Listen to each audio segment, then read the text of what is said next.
তোমরা অনেকেই ওকে অনেক ভালোবাসা দিয়েছো, তাহলে খুব তাড়াতাড়িতে আমার মতন এরম করে বিরিয়ানিটা বানিয়ে নিতে পারো। দেখতে কলকাতার বিরিয়ানির মতোই হবে, ধামসা ধামসা আলু থাকবে, বড় মাংসের টুকরো থাকবে।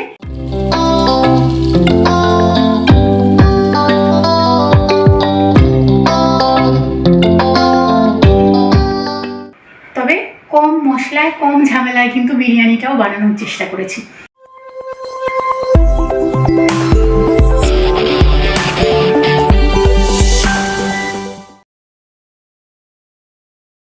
ভেরি গুড মর্নিং সকলকে, ওয়েলকাম ব্যাক টু গানে আড্ডায়।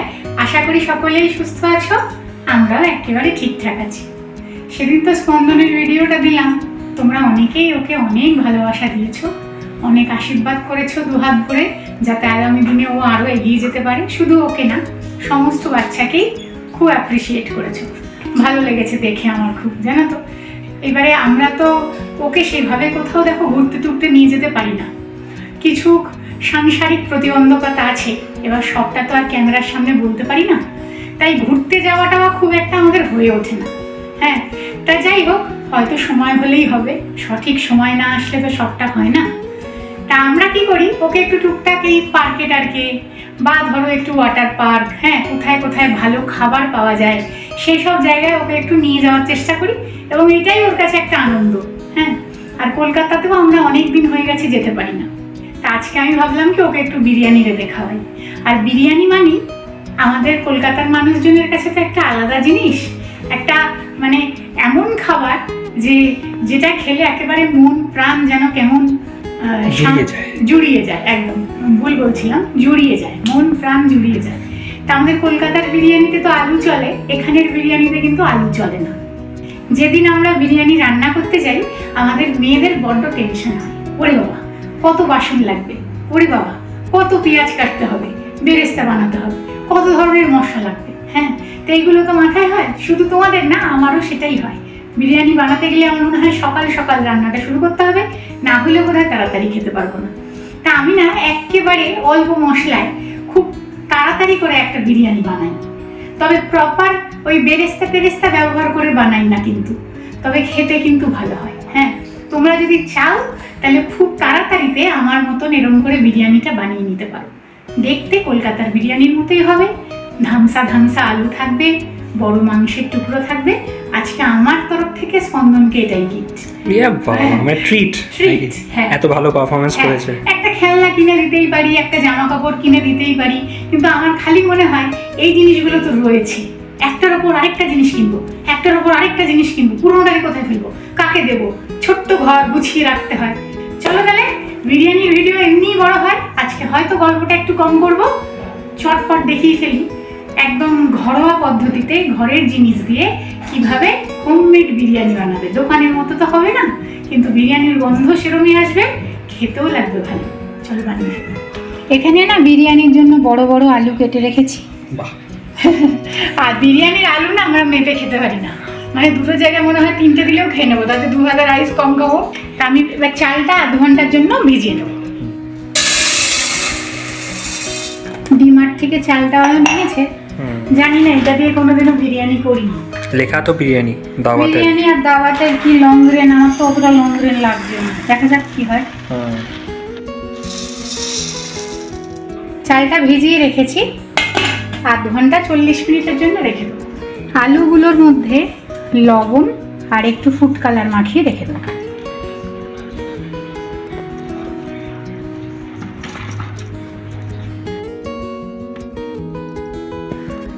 এখানে না রসুন, আদা আর 4টে কাঁচা লঙ্কা নিয়েছি।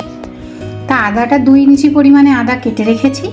রসুনও এখানে প্রায় 20-22 কোয়া মতো রসুন আছে। মাংসের পরিমাণ অনুযায়ী সব সময় তোমরা মশলাটা ব্যবহার করো, আমি একটা নির্দিষ্ট মাপ বলে দেবো। মাংস তোমাদের কাছে বেশি, সেই মাপ করলে তো হবে না, আবার মাংস কম, সেই মাপ করলে মশলা বেশি হয়ে যাবে। এতদিনকার প্রত্যেকের রান্নার অভিজ্ঞতা আছে, দেখে বুঝে এটা তোমরা নিও। তা আমি রসুন আদাটা আর লঙ্কাটা না একসাথে, একটা লঙ্কাটা পরে করি, এটা আগে একদম মিহি পেস্ট না করে একটু দানা দানা রেখে পেস্ট করব।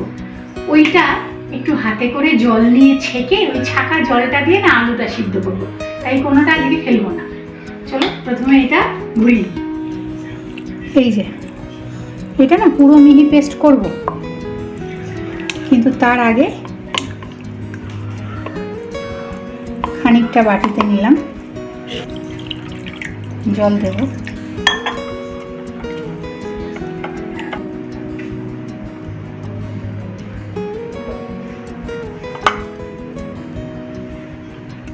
আচ্ছা, এই যে জলটা এটা দিয়ে আলুটা হবে। অর্ধেকটা তো ছেঁকে নিয়েছি আর অর্ধেকটা ছিল, এবারে এর মধ্যে কাঁচা লঙ্কাটা দিয়ে দেবো, সামান্য জল দেব। এইবারে এইটার একটা মিহি পেস্ট তৈরি করে নেব। আর এটা দেখো এই যে, হ্যাঁ এই যে,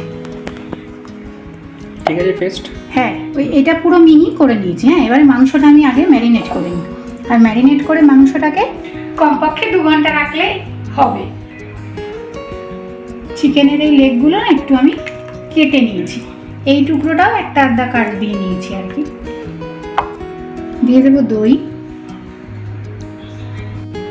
এখানে আমি না বড় চামচের 2.5 চামচ মতো দই দিয়েছি।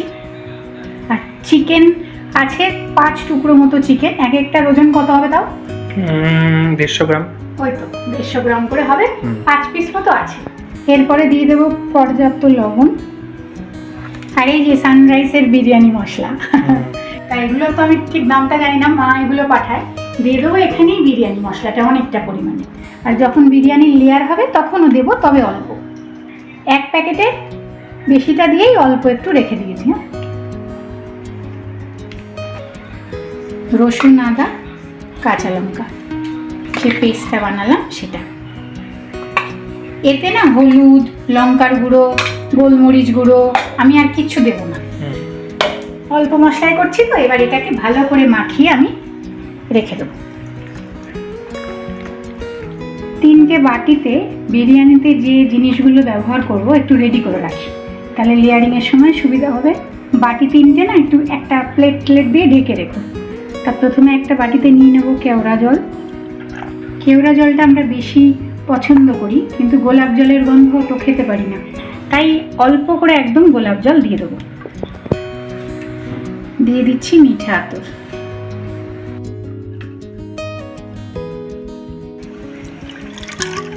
আরেকটা বাটিতে গরম দুধে কেশর ভিজিয়ে রাখবো। যাদের বাড়িতে কেশর নেই অল্প করে ফুড কালার দিয়ে দিও। দিয়ে দিচ্ছি কেশর আর কটা চিনি। হ্যাঁ,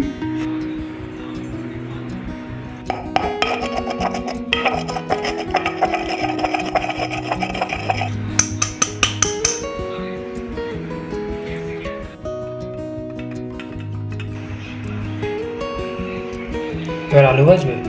আলু ভাজবো, তার আগে খানিকটা ঘি একটু মেল্ট করে রাখবো।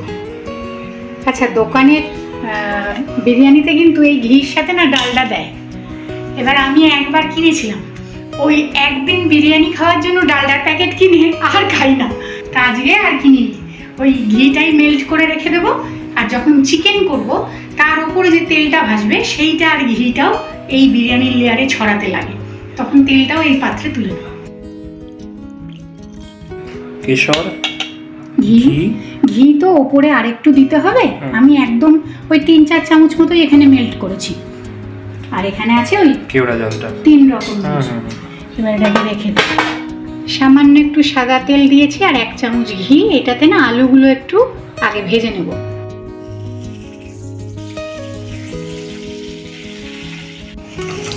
আলুগুলো কিন্তু খানিকটা ভেজে নিয়েছি, পুরো কড়া করে ভাজিনি। এই যে, এইবারে আমি আলুগুলোকে একটু সিদ্ধ করে নেব। আমি কিন্তু বিরিয়ানির জন্য না কোনো ওই পেঁয়াজ কেটে বেরেস্তা বানাচ্ছি না, তো আমি 2টো পেঁয়াজ এই আলুর সাথেই সিদ্ধ করে নেব। পেঁয়াজ কুচাতেও হবে না, বেরেস্তা ভাজতেও হবে না। এবারে এই জলটা দিয়ে দিচ্ছি,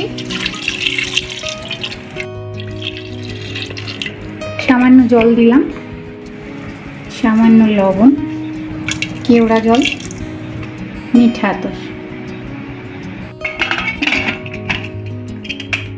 আলুটা এবার সিদ্ধ করে নেব। না, আরেকটা সিটি দেবো, নাহলে নরম ব্যাপারটা হবে না। পেঁয়াজ দুটো না তুলে নিয়ে আলুটা আরেকটা সিটি আমি দিয়ে নেব। পেঁয়াজটা তুলে দিলাম, এই পাশে আমি চিকেনটাও বসিয়ে দিতে পারবো। ওই জন্য পেঁয়াজ দুটো কেটে নিয়েছি। এইবারে একটু ওই আদা রসুন কাঁচা লঙ্কা বাটা এখানে ছিল, সেটার সাথে পেঁয়াজটা দিয়ে একটা মাংসের জন্য পেস্ট তৈরি করে নেব। একটা দারচিনি আর দুটো এলাচ দেবো। হ্যাঁ, ঘি আর সাদা তেল যেটুকু ছিল, আর একটু আমি সাদা তেল দিয়েছি কিন্তু। হ্যাঁ, আর সামান্য এটার সাথে একটু তেলটা গরম হলে সামান্য একটু সর্ষের তেল মেশাবো। মানে বেশি মশলা যেহেতু দেবো না, সর্ষের তেলের রঙটা খুব ভালো আসবে। আর এখানে দেখো কিছু গোটা গরম মশলা রেখেছি, একটা বড় এলাচ, 4টে ছোট এলাচ, গোলমরিচ, লবঙ্গ, এক টুকরো দারচিনি। এটা আমি ফোড়নে দিয়ে দেবো। সামান্য একটু 1 চামচ পরিমাণে সর্ষের তেল দিলাম। তেল গরম হয়ে গেছে, এইগুলো দিয়ে দেবো।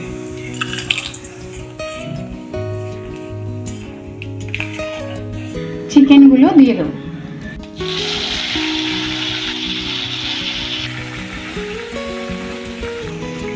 এই পেঁয়াজটা আর আদা রসুন বাটাটাও এখানে দিয়ে দেবো, তবে সবটা বোধহয় লাগবে না, অর্ধেক দেবো, অর্ধেক রেখে দেবো।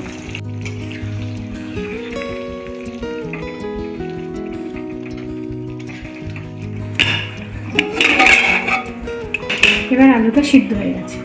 এটা কিন্তু এই আলু সিদ্ধ করার জলটা। হ্যাঁ, তো এর মধ্যে আমি দিয়ে দেবো লঙ্কার গুঁড়ো, চিনি, আর দিয়ে দেবো গরম মশলা। পড়ে গেল। এটা তো গরম জলটাই ছিল, তাই আলাদা করে আর গরম জলও করতে হলো না। আর আলু সিদ্ধের সময় কিন্তু এর মধ্যে আমি কেওড়া জল, মিঠা হতো সবই দিয়েছি, সুতরাং ওই জলটা ফেলা যাবে না।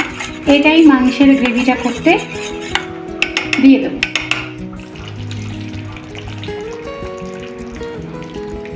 আর দিয়ে দেবো লবণ। লবণ সব কিছুতেই দেওয়া ছিল, তাই বুঝে ব্যবহার করব। গ্যাসের ফ্লেমটাকে কমিয়ে দিয়ে মাংসটাকে সুন্দর করে হতে দেব। চিকেনটা ওদিকে হতে হতে আমরা ভাতটা রেডি করে নিই। হ্যাঁ, তো একটা সাদা পরিষ্কার কাপড়ে একটু তেজপাতা, দারচিনি, বড় এলাচ, ছোট এলাচ, লবঙ্গ, গোলমরিচ, আর আমার কাছে কটা কাবাব চিনি আছে, দিয়ে দেবো। তোমরা না থাকলে দিও না। গিট্টি বেঁধে নিয়ে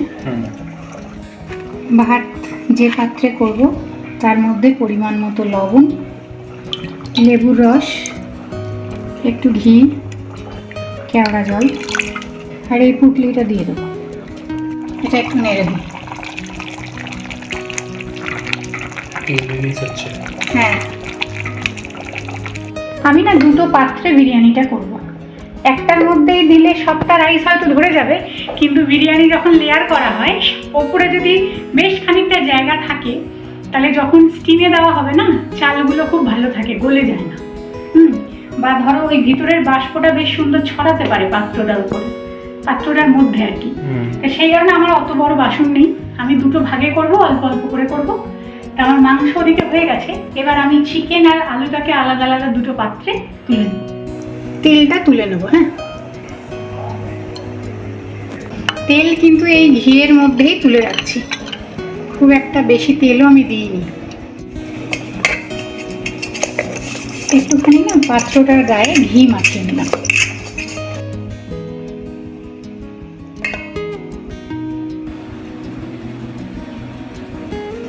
এই পর্যায়ে কিন্তু বিরিয়ানিতে যখন লেয়ার করা হয়, অনেকে কিন্তু খোয়া ক্ষীর, আলু বোখরা, পেঁয়াজের বেরেস্তা, অনেক কিছু দেয়।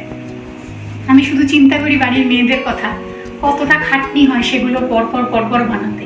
এমনি এইটা ভীষণ লেন্দি প্রসেস, কম বেশি তোমাকে এতটুকু জিনিস দিতেই হবে, না হলে ওটা দাঁড়াবে না।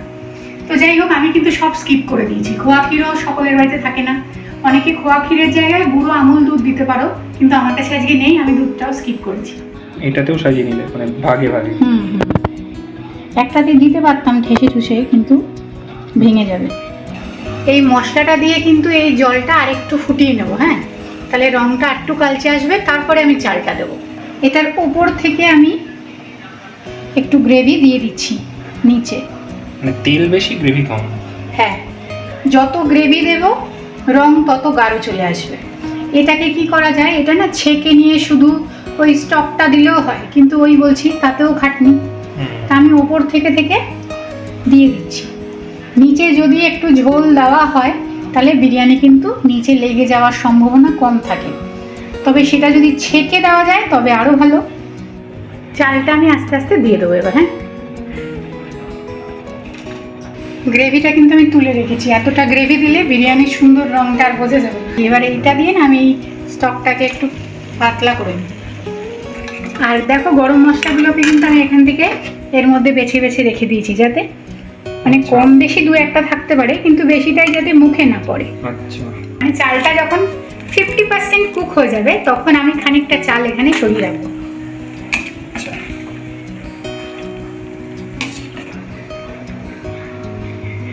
এটা দিচ্ছ? হ্যাঁ, ওইটা একটু তরল করে নিলাম, ঘন হয়ে গেছিল তো। তেমনি এটাতেও দিয়ে দেবো গরম মশলা আর বিরিয়ানি মশলা মিশিয়ে রেখে দেবো।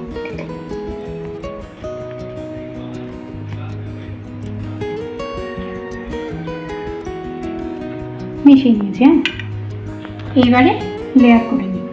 তা প্রথমে এই যেটা 50% সিদ্ধ চাল সেটা দেব।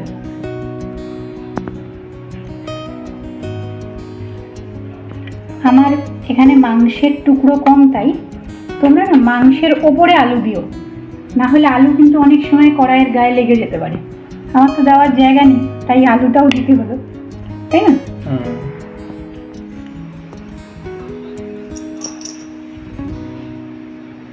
তেল ঘিটা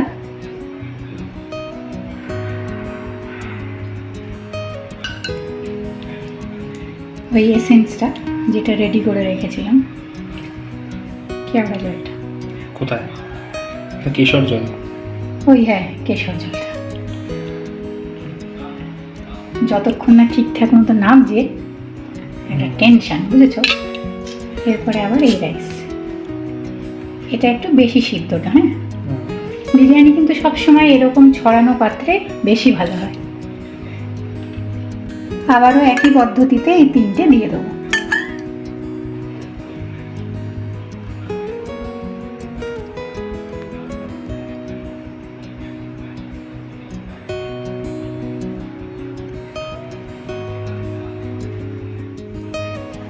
ওপর দিয়ে দেবো ঘি। এই কলকাতার বিরিয়ানিতে ওপর থেকে ঘি না পড়লে স্বাদ হবে না, তাই না? একদম। আর পাত্রটা কিন্তু আমি ভরেই দিতে পারতাম, আমি দিলাম না, এতটা করে ফাঁকা রাখবো। হয়ে গেছে, আর আমি কিচ্ছু দেবো না। এবারে ফয়েল দিয়ে বাটিটা মানে এই বাসনগুলোকে ঢেকে নেবো। অনেকে ওই আটা মেখে দিয়েও করতে পারো, সেটাও করতে পারো। আমার কাছে ফয়েল আছে, ব্যবহার করছি। আমার কিন্তু এখানে কোনো মশলা এত লাগেনি, আমি দিচ্ছি না। তো কালকে 3টে রুই মাছ আছে, এই দিয়ে করে রাখবো।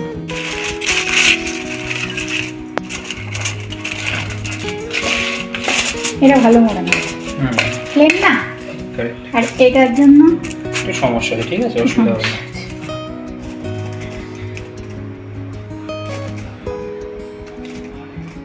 গ্যাসের ফ্লেম দুটোকেই বাড়িয়ে দেবো। 5 মিনিট মতো হাই ফ্লেমে রেখে তারপরে লো করে দিয়ে 20-25 মিনিট রাখবো। তারপরে গ্যাসটা বন্ধ করে আরও 15-20 মিনিট রেখে তারপর সার্ভ করবো। কি করছো? ওরে বাবা, ক্যামেরা অন করেছে, একটা আওয়াজ হবে, মানে নিচটা লেগে গেলে অনেক সময় হয় না, চট চট চট চট একটা পটপট শব্দ হয়। ওটা যেই হবে গ্যাসটা বন্ধ করে দেবো। আচ্ছা, এই আওয়াজটা শুনছো? আর একটু মনে হচ্ছে হবে, চারিদিকে বিরিয়ানির গন্ধে মোমো মোমো করছে। এরকম বিরিয়ানির গন্ধ যখন মোমো করবে আর একটু কানটা নিয়ে গিয়ে শুনবে, একটু চটচট আওয়াজ হবে, তখন গ্যাসটা বন্ধ করে দিই। নামাই। হ্যাঁ, এটা আগে না। আচ্ছা, পাচ্ছ? পাচ্ছি। চাল এরকম একটা ছোট প্লেট নিয়েছি, যেহেতু আমাদের পাত্রও ছোট, প্লেটও ছোট। তা প্রথমে আলগা আলগা করে না সাদা রাইসটা, হলুদ রাইসটা এগুলো সরিয়ে নেব, কেননা নিচের ঝোলটার সাথে যদি মিশে যায় তাহলে তো এই ওপরে সুন্দরটা থাকবে না। কারেক্ট। এবার আস্তে আস্তে আলুটা তুলবো, দেখতে কিন্তু ভালো লাগছে, তাই তো? ভালো না, বেশ ভালো লাগছে। আচ্ছা, এবার বেড়ে ফেলি। এটা আগে থেকেই সাজিয়ে রেখেছি। আচ্ছা, বিরিয়ানির ভিডিও যথেষ্ট লম্বা হয়, তাই আজকে আর স্যালাড সাজানো দেখালাম না।